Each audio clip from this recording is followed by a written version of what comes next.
Gaano katotoo na may tampo si Paolo Avellino sa Star Cinema? Ang Star Cinema kasi na kilala rin bilang ABS-CBN Film Productions Incorporated ay isang kumpanya ng paggawa at pamamahagi ng pelikula at telebisyon na pagmamayari ng ABS-CBN.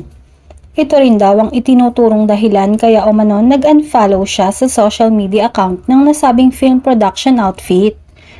May mga chikang naimbyar na raw sa desisyon ng Star Cinema na iurong ang playdate ng first movie nilang My Love Will Make You Disappear.